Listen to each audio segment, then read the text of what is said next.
we're offering an old standby program, and that is basically swimming lessons in our pool that's being held on Monday the 22nd through Friday the 26th from 9:15 to 10:45 a.m.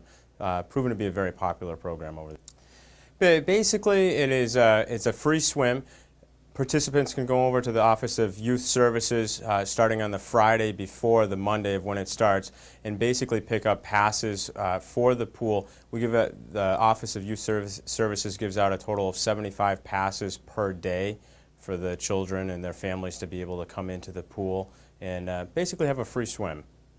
And this year we've also branched out a little bit, and we're offering free tickets to families, so you can have one adult and bring in 5 kids with you to the SNHU basketball games that are being held on Saturday the 20th down here at the SNHU Fieldhouse. Women's game's at 1:30 and the boys' game is at 3:30.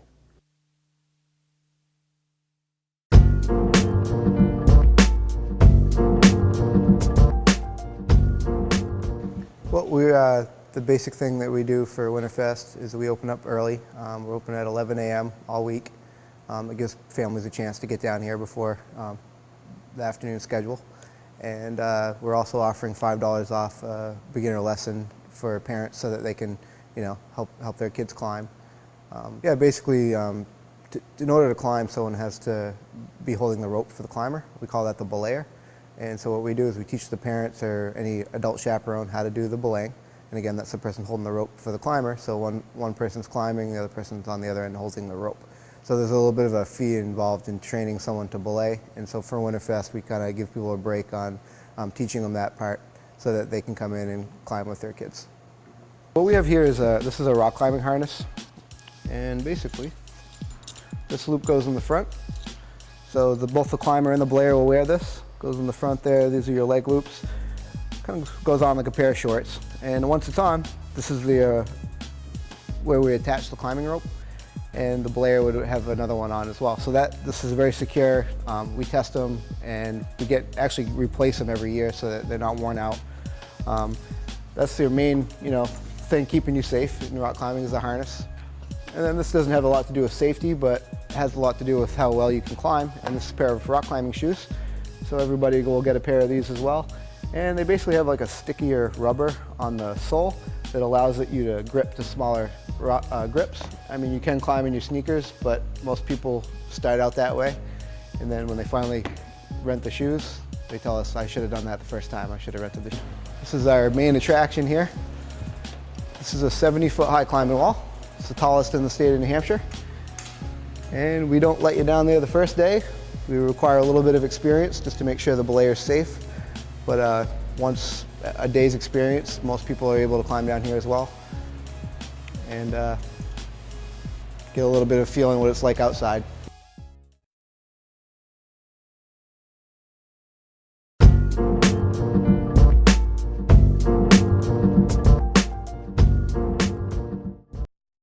We're participating in Winterfest this winter and are looking forward to offering programs for children and teens throughout our community. We offer during both our winter and our spring vacation camp programs for children as young as 5 years old and into preteen years, 13-year-olds.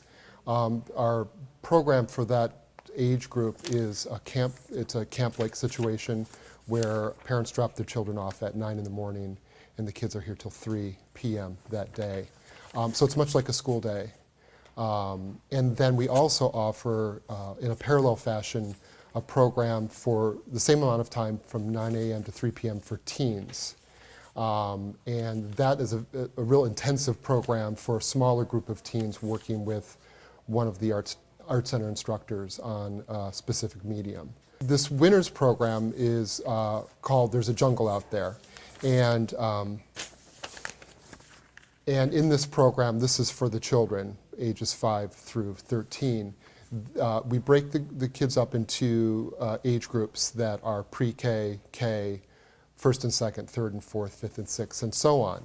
And so in those classrooms, students will be working throughout the week with Art Center instructors working off of the theme of the camp, which is exploring jungle imagery, exploring imagery of animals, exploring and discovering great works of art that relate to the subject of jungle and the Amazon and so forth, and visiting the Courier Museum throughout the week to see what the collection has that relates to the theme, and exploring and discovering the great works of art that are over at the museum.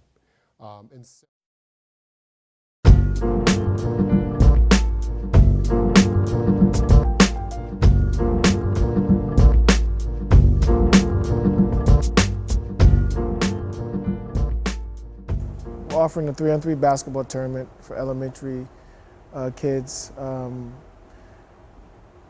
grade, 6th grade, 7th grade. Monday is just shoot-around day, and then on Tuesday, Wednesday, Thursday, we have competitions. We have a team set up. You can have no more than 4 players on the team.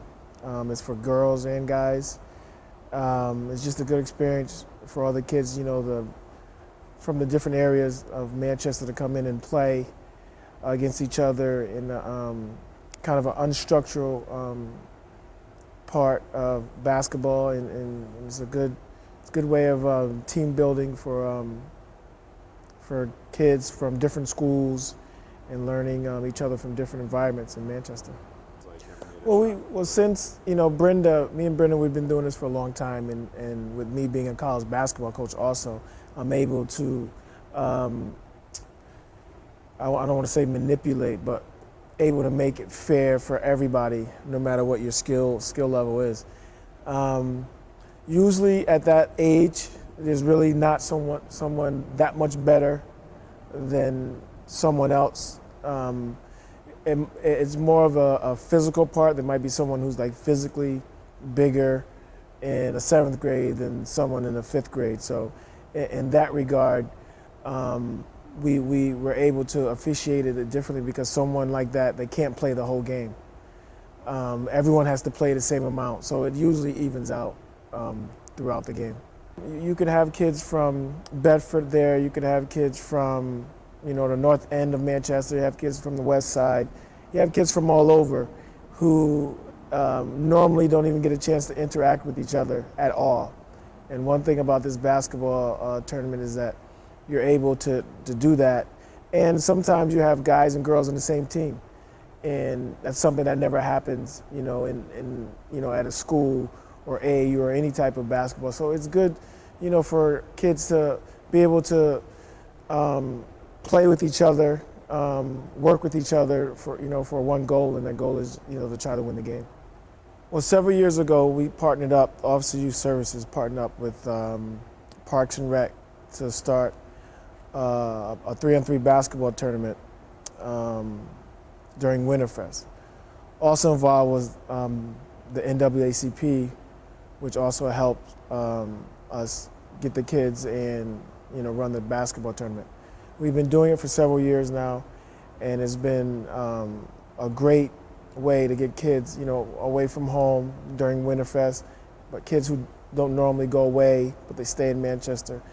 It's a good way for them to come and play basketball and meet kids from all over, the city of Manchester. And it's been a positive experience for the Office of Youth Services and Parks and Rec, and it's something that I think the kids enjoy. They look forward to. We give out trophies. The last day on Thursday, and on Friday we have a hot shot shooting contest where anybody, doesn't matter age, size, or anything, come in and they shoot for 30 seconds and try to win prizes that Office of Youth Services and Parks and Rec has provided.